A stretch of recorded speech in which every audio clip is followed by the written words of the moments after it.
I know we interviewed Marion McElroy a few years ago, and she just made sure that she urged us to interview you. Really? Yeah. Really? Okay. She raised the Lucille's Kitchen for him. Something that. Yeah. Yeah. Marion was one of my early sponsors and supporters. She worked for the telephone company, and you know, outside of the newspaper, I continued, you know, selling and brokering, printing, and PR work as well. And I was able to get a contract to do a directory for it must have been called Northwestern Bell or US West was the name of the company, and she got me that work and made sure I got paid properly. So she's always been a great fan. So she's a good person, yeah. Right, yeah. right. So Lucille's Kitchen was great because we started having these meetings, and it ended up being a must-do meeting for anybody wanting to do anything in Twin Cities. So if you're running for governor, running for mayor, running for city council, if you were introducing a business idea, a business proposition, one of the ways to vet that to the community was through the Insight KMOJ Public Policy Forum. KMOJ is a community-based radio station that started pretty much the same week Insight started in 1976 when we relaunched as a newspaper. And so we've been around the same time, serving the same community for a long, long time. So this was a great and easy partnership to have between Insight and KMOJ Broadcasting. We ended up creating some unique partnerships. One was with the Star Tribune, one was with Minnesota Public Television, where the Star Tribune purchased for us some video conferencing equipment to allow us to do community connections with other communities around Twin Cities, around the country. And so we did. This had to happen much later, though, from then, you know, the 70s, right? It was in the 80s, probably, in the 80s. Okay. Yeah. We did an interview with people in Crookston, Minnesota, farmers, who were talking about how difficult it was up on the Iron Range and how life was so Twin Cities focused that the state seems to have forgotten about the plight of these small towns. And we had a panel here at Lucille's Kitchen talking about what life was like for us in the inner city, difficult and abandoned by Minnesota. So both communities felt abandoned, and we found we had more similarities than dissimilarities, and that our analyses were pretty much the same, but each of us thought the other was gaining favor, and neither of us had favor. And so that was sort of a bridge building. We also used that process, and this is where we partnered with, I think, public television and public radio to do meetings with Randall Robinson was here, and I sent a reporter to Berlin to talk to German Jews about the question of reparations. And the proposition was that these people had challenged the state to respond to the fact that it was state-sponsored theft of their lives, livelihoods, and property, and that they wanted the state to be responsible for reparations. And we juxtaposed that with Randall Robinson's book, The Debt.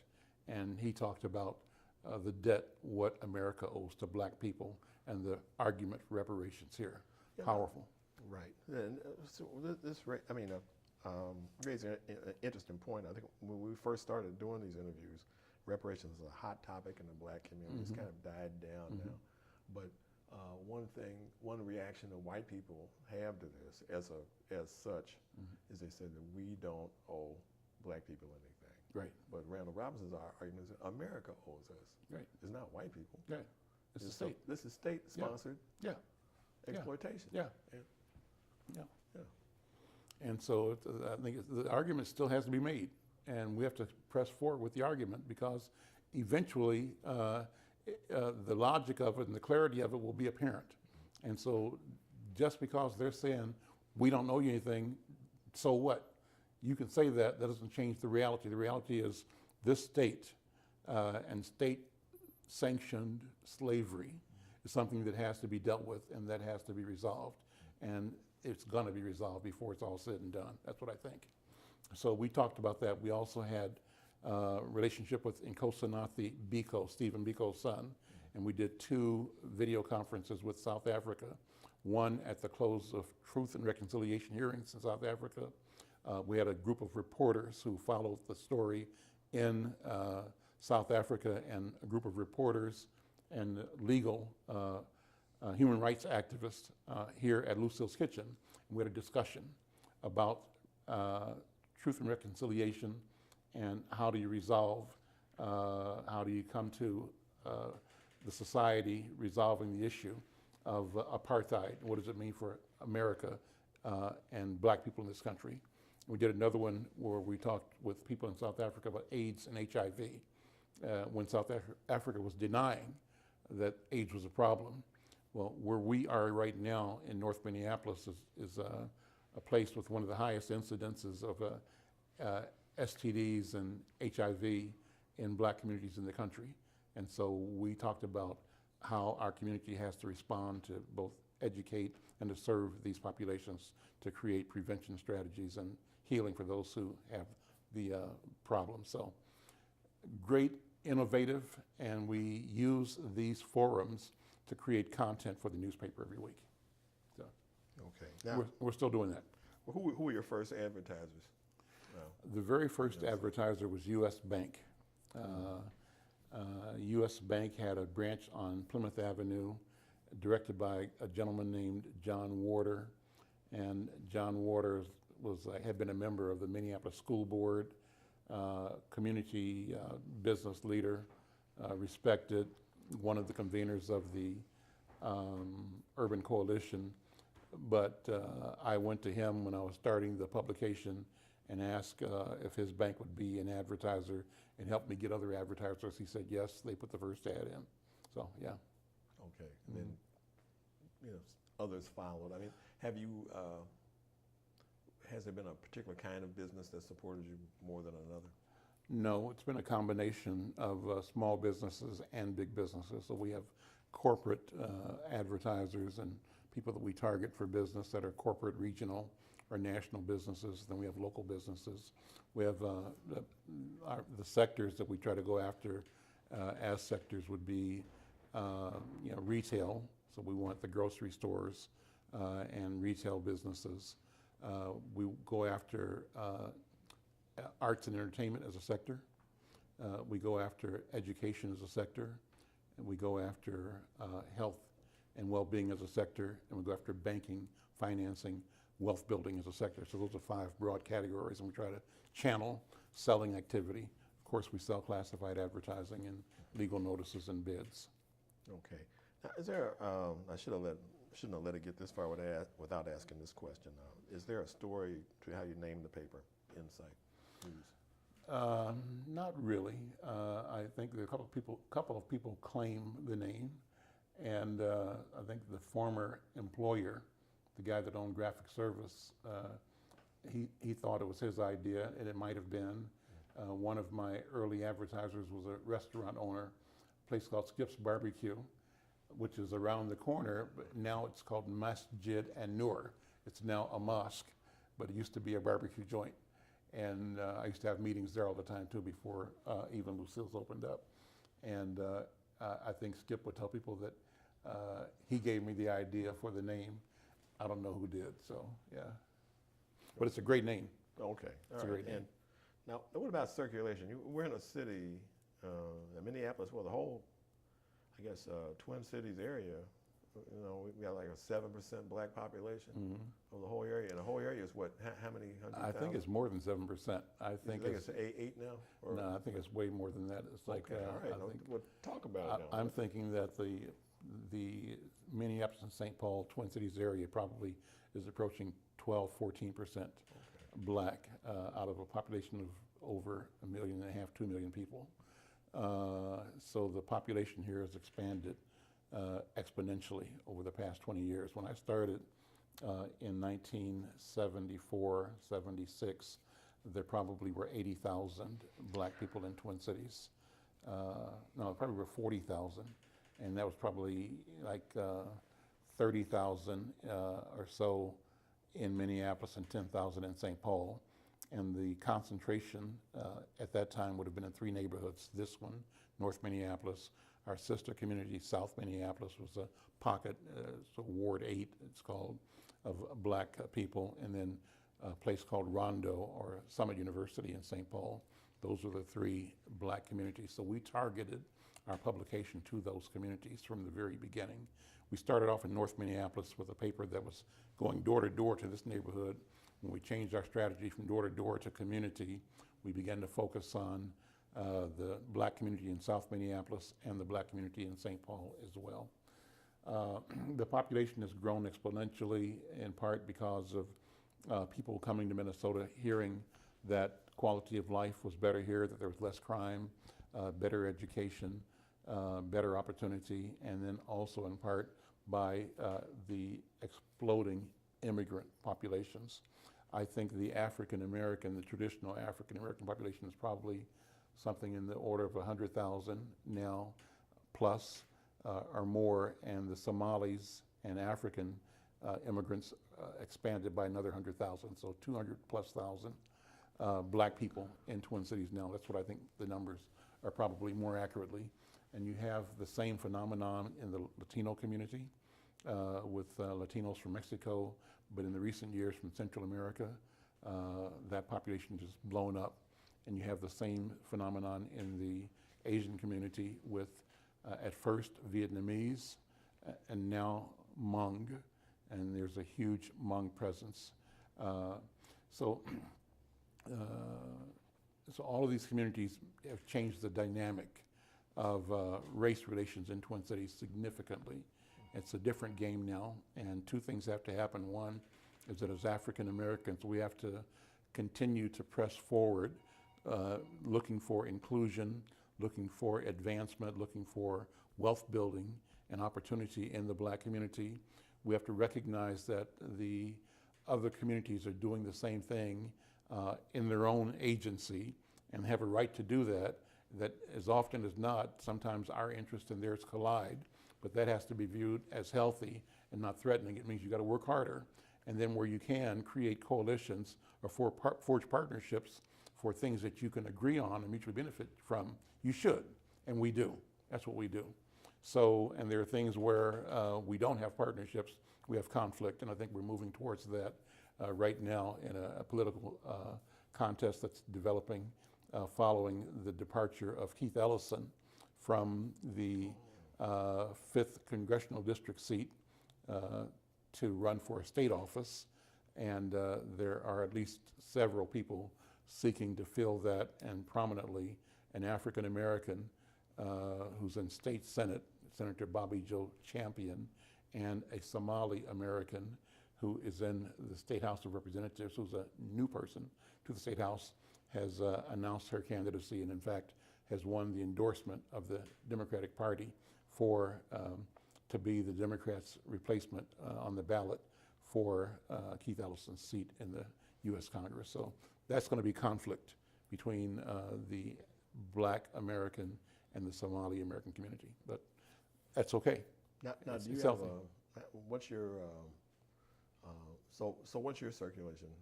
We print 35,000 copies, 35,000 every week. We say we have a 3-to-1 pass-along ratio. Ours is free, so we promote that probably 100,000, 105,000 readers every week. Okay. We have a robust presence on the internet, a great website, so we have traction there. Plus we cross-promote by promoting the newspaper with our radio show, right, and with our television work as well. So is it strictly like, does it strictly appeal to African Americans, or we mentioned the Somalis, and I've heard disturbing things in Columbus and here, where they have the 2 largest Somali populations, that the Somali community does not get along well with the African American community. Is that is that really true, or is there? I don't think that's true here. I think it can be a problem. I think in general there's a positive and cooperative relationship, but there are points of friction. And from the African American side, we know that we are told that when the Somalis and other people from other countries come, they're advised by the State Department to don't affiliate with Black Americans because, you know, the standard denigration. And so they have this skepticism, and they have this idea that they don't want to be identified with all the negatives that have been heaped upon black people. But they're black, and outside of the name, they get the same experience that we get. So I am happy that the Somali community is here. I think it's made a difference and can and will continue to make a difference for the entire black community. Why? So back in the 60s, brothers changed their name from, Charlie, for example, to Yusuf, from William to, whatever, Kamal, Ali or something. Yeah, so a lot of us, an African name. A lot of us change names. Often be a Muslim name. Yep. Done innocently. Yep. As black people, I've heard a lot of people say, well, I chose the Kiswahili name. But that's a Kiswahili Muslim name, but they don't understand it. My good friend Hakeem Madhubuti, he has a Muslim name. But he wasn't trying to be a Muslim. Right. So there's a, there's Amiri Baraka. There's so many of them that chose Muslim names who are not Muslims. Right. There's a progression of understanding and awareness, but the base impulse was to be self-defining and to reject this identity that was thrust upon us, right? So, and so even internally in the black community, we were skeptical of each other. And so you'd see somebody and you say, yeah, I know what your real name is, right? What's your real name? So that's how, not distrustful, but how disbelieving we have been among each other. We wouldn't accept this guy or this woman's desire to present himself or herself as this person with this name. And so, and if we put up with it, we would, in the back of our mind, say, there they go, they trying to be different, but they know they just like everybody else from Mississippi and Alabama, and Missouri, and everybody else that's been here part of this whole journey. So then here come 100,000 Somalis, and the Somalis' names are Yusuf, Jamal, Baraka, all these names, and that's there. So how long have you had the name? Well, it's my father's name, his father's name, his father's name. Oh, it goes back maybe 40 generations. Yeah, right? I've heard one recite 30 generations, right? Or more. They can do it. Yeah. And so this idea of continuity and of connectedness and of historicity, right, is embedded in this experience that they bring. And so, all of us went through a period, like I got African clothing on and a couple of these pictures on the wall, where we dressed African and put on everything, and then we either did or we stopped or we just weren't into it as much. Like you mentioned earlier, we were talking about reparations a lot, 15 years ago, but that conversation has disappeared almost, right? But where is that? So that happens in our culture, in our community, where we get excited about something and then after a time, we kind of walk away or drift away, or that doesn't maintain its place on the front burner. Other things are heaped on us that are other things happen that urgent, that command our attention. Yeah. So that happens a lot. So my point in this whole thing is that Somalis show up, and their presence shows us and the world that Jamal is a great name. It's a common name, and it's a natural name for African people, and that Daoud is a natural name, that Ibrahim is a natural name. So you don't have to feel awkward or feel you're only doing this in protest if you've chosen a name that makes you feel different, that you have become the author of your existence by choosing your name and choosing from a vocabulary that wasn't available to you before. Before the names, so I did this deal, I worked with Panafest, the African festival in Ghana. And as part of that, one year I invited these kings and queens from Accra and from Cape Coast to come and make a presentation to people here. We were inviting this community to go and visit Ghana. This is Panafest 99. And this king named Nana or Barima Kojo Edwaka IV made a presentation at the Minneapolis Institute of Arts to our community. He said, where do you all get these names from? He said, it just surprises me to meet you, and I tell you my name is Nana Kojo Aduaka IV, and you tell me your name is Jane? You tell me your name is Mary? You tell me your name is Oliver? It doesn't make sense, you know? And so he said it in a way kind of tongue in cheek, but in a way that was biting and serious, right? How absurd is that? That your vocabulary, that the songbook, the playbook that you're operating from does not include your culture, your history. So the playbook for names that we get with all the Marys and the Judys and the Bills and all that, great names, all have meaning, you know, valid. But the fact that we're limited to that in choosing identity is something that's telling, I think. So,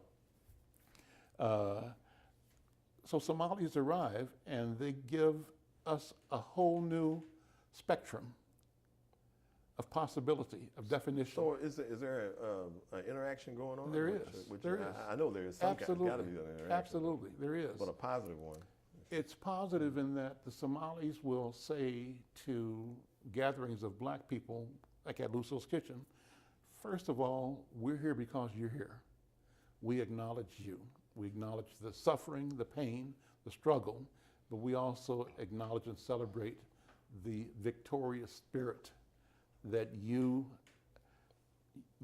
produce in insurmountable odds and in unimaginable, you know, horrific conditions, and you have emerged and you continue to emerge. That we celebrate.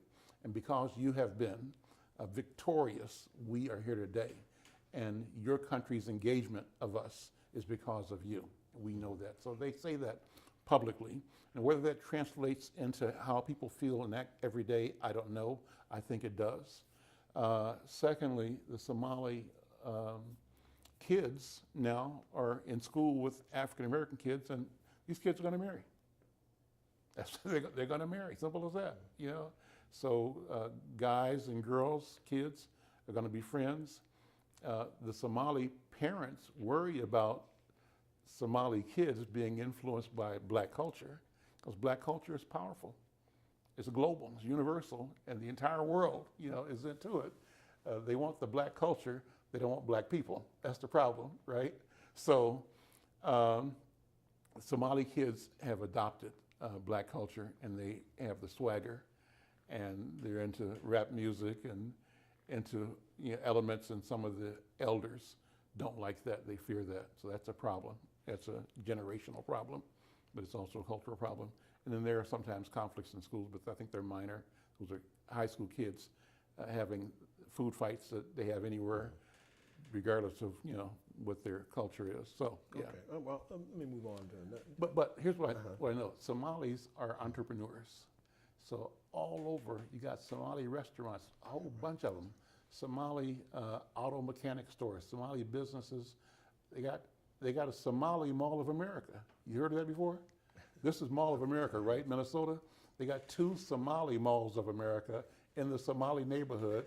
And you go into this big building, used to be an old whatever warehouse, and they've gutted it out. They got a 40,000 or 40 different, you know, small 10 by 10 cubicles.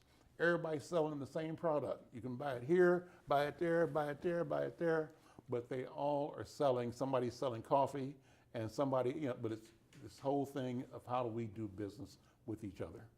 And they are demonstrating that, they are doing that, and they are looking to do business with black community and to have us, you know, do business with them. I think that that is going to mean more of us, number one, continue to be inspired to be entrepreneurs. Number 2, we find partnerships, relationships that we can deal with. And number 3, we continue to fight those barriers that have always discouraged and dissuaded us from pursuing our entrepreneurial solutions. Yeah, you mentioned Jamaica and the many jobs and that sort of thing. Do you think entrepreneurism and business sense is intergenerationally transmitted? I think so. I think so, but it has to be expanded, it has to be grown. I think there's a need to recast the identity of African people as a people who are by nature entrepreneurs. And so that has to displace the notion that, we have all these negative sayings about black people that we carry and that we use.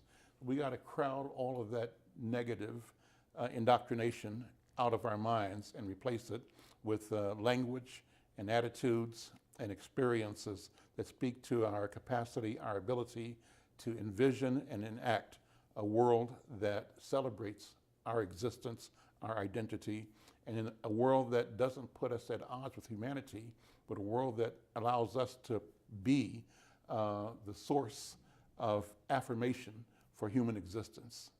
That's who I think we are, and we have to figure out how to clear out the obstacles to be ourselves. Okay, all right. Now, do you have, how's the paper organized in terms of features? Well, like I said, 5 areas generally: wealth creation, housing, business, general area of coverage, health, health and wellness, a general area of coverage, arts. We have a great arts section. It's a general area that's always there, and education is a general area that's always there. So those are the 4. There's 4 or 5 main general themes. So art, education, wealth creation, business, what else? Like I said, health, and home ownership. Those are the main themes. Okay. Yeah. This is different. I mean, some of the St. Louis American was a paper that used to follow the motto: if it bleeds, it leads. So they would follow whoever shot who or whoever killed who in the paper. You don't cover that. Don't do it. We don't spend our energy doing that. We spend our energy talking about who healed who, and who solved what, and who created an opportunity, and whose idea. And we want to, again, speak to the potential of our people to be and do and to be on the solution side of the equation. We don't see a place for us as the victim or as the problem.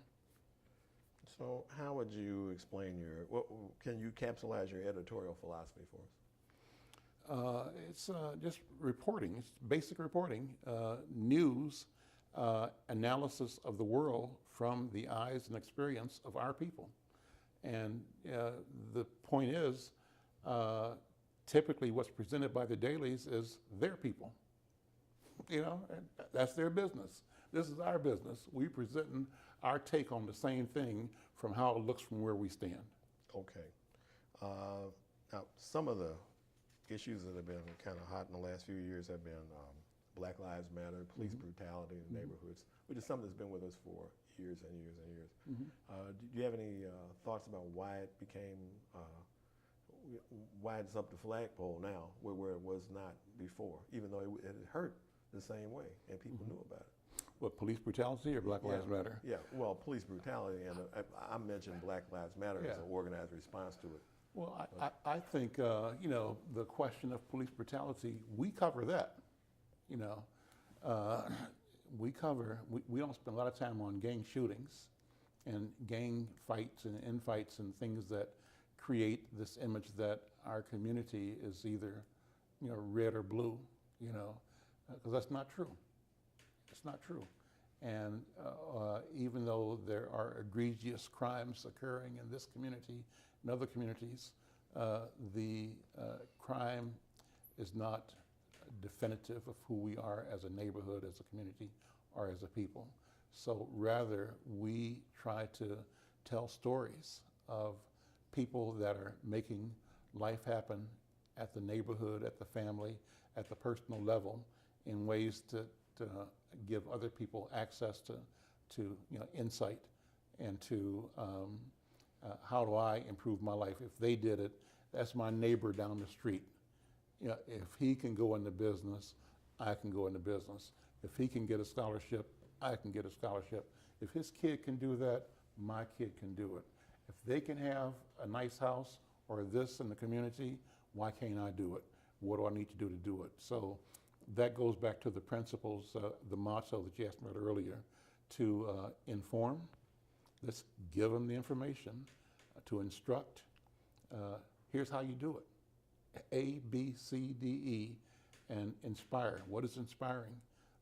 The inspiration comes in telling the story. How my soul looks back and wonders how I got over it. How do I tell that story so that it can be received and acted upon? That's our job, is to tell the story.